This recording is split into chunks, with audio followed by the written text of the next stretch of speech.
नमस्कार किसान भाइयों, आज हम चर्चा करेंगे आलू में लगने वाला प्रमुख रोग जिसका नाम है पछेती झुलसा। यह आलू की प्रमुख बीमारी है।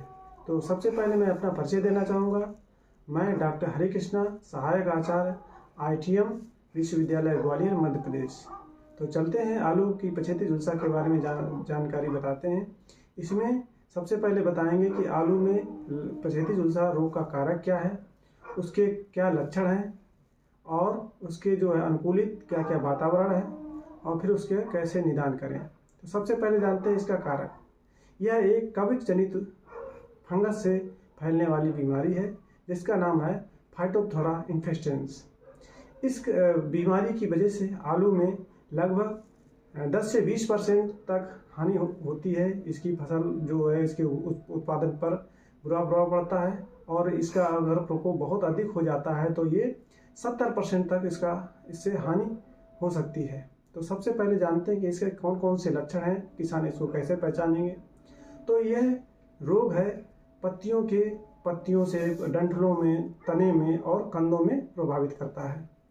तो सबसे पहले ये पौधे की निचली सतह पर जो पत्तियां होती हैं वहां से इस प्रकोप होना स्टार्ट करता है और पत्तियों के किनारे से, टिप पोर्शन से और किनारे से ये धीरे धीरे भूरे कलर के और बैंगनी कलर के चकत्ते हैं, जल के सोखने वाले चकत्ते बनते हैं और धीरे धीरे पूरे पत्तियों को कवर कर लेते हैं और बाद में ये काले रंग के, भूरे काले रंग के हो जाते हैं और सूख जाते हैं। धीरे धीरे ये पूरे पौधे को ही नष्ट कर देते हैं और जो डंठल पे जहाँ पे गांठ होती है वहाँ पे ये भूरे काले और हो जाते हैं, वहाँ से ये टूट कर गिर जाते हैं। इस तरीके से बाद में ये कन्नों की सतह पर भूरे कलर के सरफेस पे मतलब धब्बे बनते हैं। उसके बाद में ये उसको कन्न को भी प्रभावित करते हैं।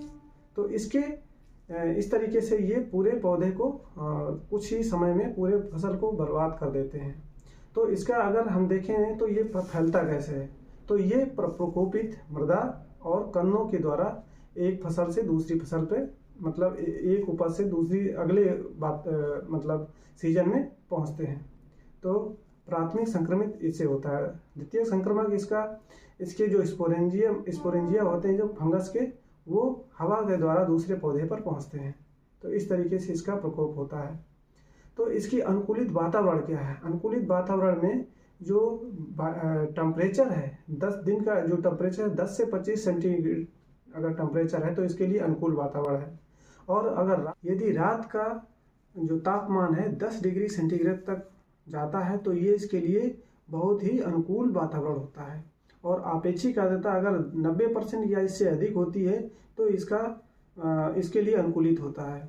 और बाद में घने कोहरे के साथ बादल छाए हों और अगर बारिश 0.01 मिलीमीटर से तक हो जाती है तो इसके लिए सब बहुत ही अनुकूलित वातावरण कहा जाता है इसके रोग के फैलने के लिए। तो ये धीरे धीरे पूरी फसल को ही बर्बाद कुछ ही समय में कर देता है।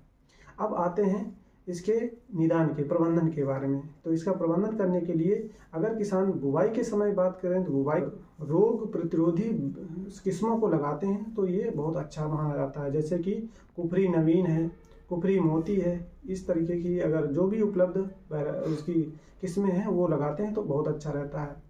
और यह रोग सबसे ज़्यादा दिसंबर के लास्ट समय में या जनवरी में ये ज़्यादातर प्रकोपित करता है। और दूसरा है हमारे जो मिट्टी है उसमें हम प्रॉपर नमी बनाए रखते हैं कि जो है समय से सिंचाई करते हैं जिससे कि इसका टेम्परेचर कम होता है। और अगर किसान खेत के आसपास हम थोड़ा सा अलाव जलाते हैं तो उसका टेम्परेचर में हम बढ़ोतरी कर सकते हैं जिससे इसका प्रकोप को कंट्रोल किया जा सकता है।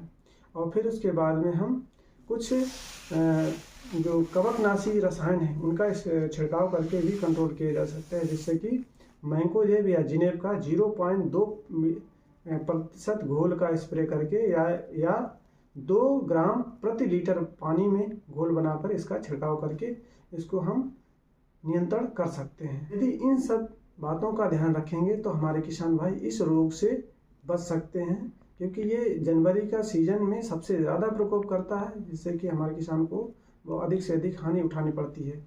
तो इन सब बातों को ध्यान में रखेंगे तो हमारे किसान की जो फसल है इस भयंकर खतरनाक बीमारी से बच सकती है। थैंक यू, धन्यवाद।